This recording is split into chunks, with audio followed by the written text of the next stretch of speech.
Hello, this is a quick tutoring session on the lessons that I've developed for the Candy Congress that you can use in the Blexit after school programs, etc. So um, I'm not sure how much your students will know about the three branches of government. My recommendation is to maybe show a graphic like this. There are even simpler ones. I just Googled three branches of government, and the students just need to know that the legislature makes the laws, the executive carries the laws out, and the judicial branch interprets the laws. Excuse me, I've got some hiccups there. So any of these kind of things would work, and you can go over that with students like really quick, because the big point, the purpose of the activity that I've created is to help the students live out the actual three branches of government and lawmaking, and not just look at a you know diagram and be lectured to, because I guarantee that kids today, kids in my day too, um, remember best by doing instead of just sitting and absorbing. Not that sitting and absorbing is bad. I like that myself. A lot of people are more comfortable with teaching that way. Um, but let me just show you what I've developed here. So, just something like this to help orient their brains if they need to have some kind of special thing. There's all sorts of weird stuff you could do if they needed some scaffolding to help them out. You could get on a whiteboard and you could, get a drawing tool here. Let me get a drawing tool.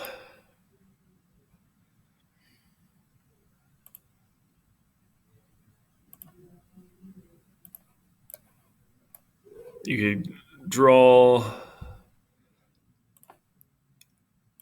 something on the, oh, come on, there you go. Something on the board if you needed to, and ask them, who's your favorite superhero, and they'll say something like, Captain America. So this room right here is where he lives, and then on the inside, ask them what kind of special powers he has, and they'll say, his shield, and he's a super soldier, so he's super fast and strong and all that jazz, right? If they've seen Endgame, he can wield Mjolnir, right? On another, this is the room that Captain America lives in. He is a certain superhero, and he has certain powers that he has that other superheroes don't. Then you could say Iron Man is a different one. And what are Iron Man's different? Well, he can fly. He has an iron suit or something like that. He can shoot freaking lasers out his hands. Um, that kind of stuff. He has different powers that Captain America doesn't. And if Black Panther is another one, Black Panther has even, he has a suit, but it doesn't fly. Suit, no fly. He has claws. He has vibranium. That's just a real quick. Basically you have all these superheroes living in one big, I don't know, luxury apartment, and they each have their different rooms. In each of the rooms, of course, each person has different powers. I don't know if that's a scaffolding kind of thing that you could use for really young kids, especially if they don't get this kind of stuff. But eventually, within 5 minutes, you probably want them to have this basic understanding that There's a group of people who make the laws. The people who carry them out don't make them. The people who evaluate or judge cases involving the law don't carry them out and don't make them, at least in theory, right? Now,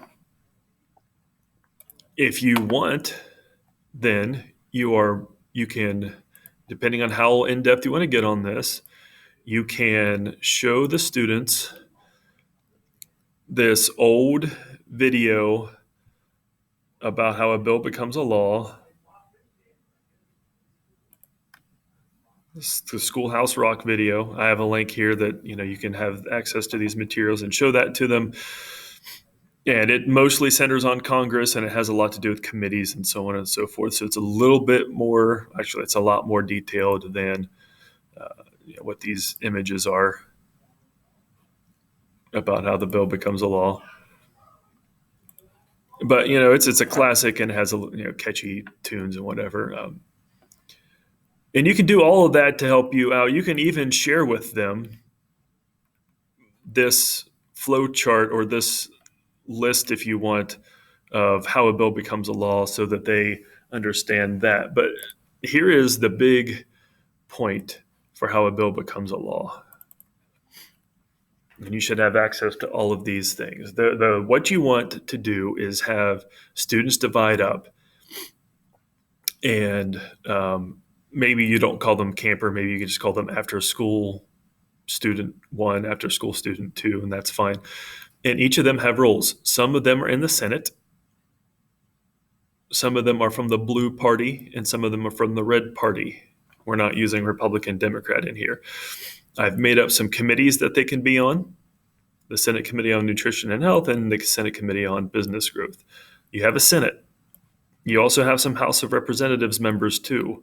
Notice that because there are fewer senators, there are in the real Senate, there are fewer senators here. And because there are more representatives in the House, the real House, there are more there. Then here are the goals of each committee. Each committee's goal, this committee's goal on nutrition and health, is to encourage food that is healthy and nutritious. Of course, the red party wants more protein than the blue party. The blue party wants fewer carbohydrates. So that's their mission, right? That's their perspectives, their point of views. The Committee on Business Growth is to encourage greater production and business profits. The blue party wants to do this with fewer chocolate bits in their candy bars, because chocolate is not good for the nation. But the red party wants to do this with as much chocolate as possible, because chocolate is amazing. Here are the values of the party. You can go through and read all those. Notice there is a president in this scenario, and if I was there, it would be me. But the red party or the blue party will, because the president is going to be from the red party, the blue party will refuse to vote for any law that the president proposes. They want it changed in some way, shape, or form. And then you have senator and representative profiles. And this is what each camper basically is acting out a role. They're playing a role, they're role playing. So camper 1 or after school student 1 is from the blue party. They're on the Senate Committee for Health and Nutrition. They're a senator, and this is what they want. Most of her reelection campaign, or his, whatever, has been funded by raisin companies. So obviously she's going to be asking for candy bars with more raisins in it.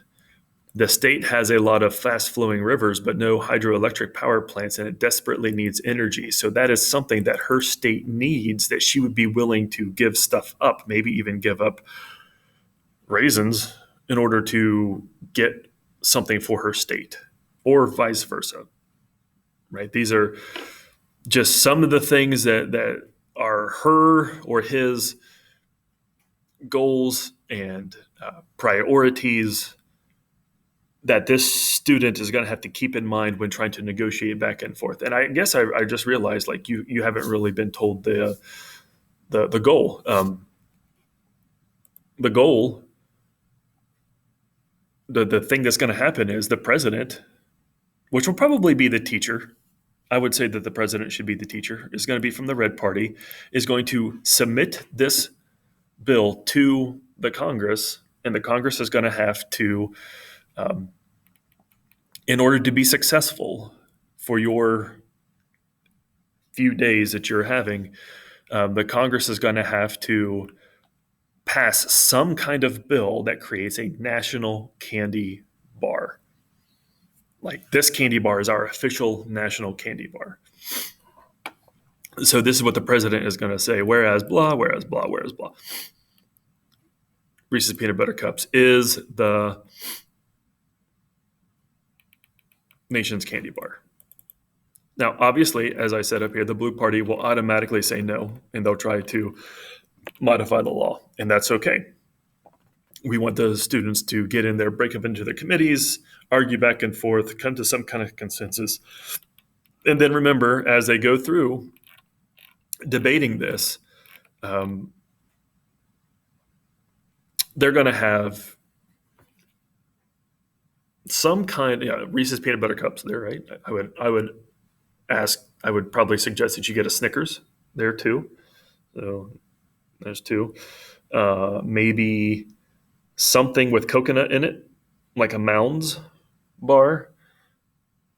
Something with raisins in it. Maybe granola bar that is healthier, that doesn't have any chocolate chips in it, so that one of the parties will be more favorable towards it. It's something that has raisins. It might be good. And let the students look at the health nutrition facts. Let the students look at what's the ingredients in each one. Does it have chocolate? Does it not have chocolate? Some of these senators have like family members who have peanut allergies, and so they won't vote for a national peanut thing. This representative's campaign was funded by the Mounds Bar Corporation, so of course they're going to vote for Mounds, and so will this person. Right? Refuses to vote for any food with peanuts in it because her granddaughter has a peanut allergy. So they're just going to be debating this bill, and they're, of course, since they're Congress, they get to change it however they want. But then, of course, according to the Constitution, whatever the House passes, whether the Senate passes, it has to be in the exact same form before it's sent to the president. And this could be something like, this might take, if you have a 4-day camp, this might take 2 of the days. And I would give them an incentive, like, hey, if you pass this law today, if you all can agree on and pass the law today, then you get to eat the candy that we got for you, right? So something like that. On day 2, I would have the president veto the bill and give whatever reason you want to give for that, so that we can see the executive branch operating here. Should Congress then try to override, and remember that takes 2/3 from each house to override the veto. If they don't get enough votes to override the veto, should one party try to censure or even impeach the president? And you can have an impeachment proceeding if you would like to do that. Remember, the Supreme Court Chief Justice would be the leader of that, and the trial would be held in the Senate. And if you want to add this in to make it even more complex and fun, you could say, well, maybe the president starts a war with a foreign country in order to distract from impeachment or censure or national candy bar laws and all that kind of stuff. And then if you want to make it even cooler, you could have a bunch of the next day, maybe you could have a bunch of the students being, or not students, some of the counselors and staff members being the Supreme Court. They can, if the law is passed, they can declare the law unconstitutional. And you could, look for reasons. It's a states' rights thing, Amendment 10. It's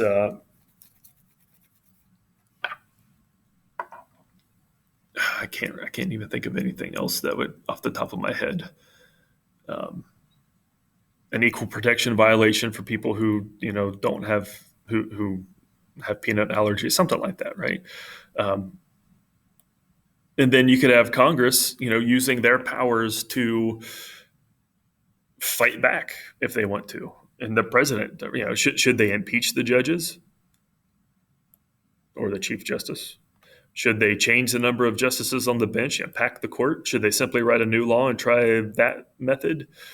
Um, this could be the final day, and just see how the Supreme Court acts in response and how the president and the Congress are working. So that is that. Of course, you can debrief, talk about the Constitution's drawbacks. Obviously, it's a very slow moving, and we like that because we don't get, well, in theory, we don't have bad laws passed because of this very slow moving process. That's a theory. Um, that's why it's vital for our system. Some people will probably say, well, yeah, that's too slow though, and so maybe that's a drawback.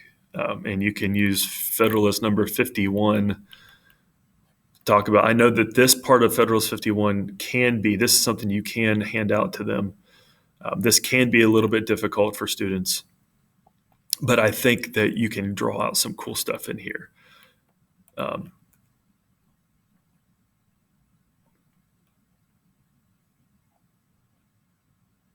If men were angels, no government would be necessary. The one of the famous lines from this, right? Basically, what Madison is saying here is we have checks and balances, we have separation of powers because we're not angels, and angels are not governing us. And so, what we need are checks and balances to be able to have government have some kind of control on itself and not get out of hand. And then, at the same time, you have to have a government that's powerful enough to make sure that we all don't kill each other. So there has to be a balance there. Anyway, I've tried to go over this really quick, and you are more than welcome to ask me questions through email if you'd like, which should be provided for you. If you need to email, just ask anybody from the Blexit organization here, right? So if you have any questions, let me know. Hopefully this made sense. As you look through these things, it should become more familiar with these things that I've developed. It should become more easier to understand. So I will be more than happy to help in any way, shape, or form that I can. And thanks, and you have a good day.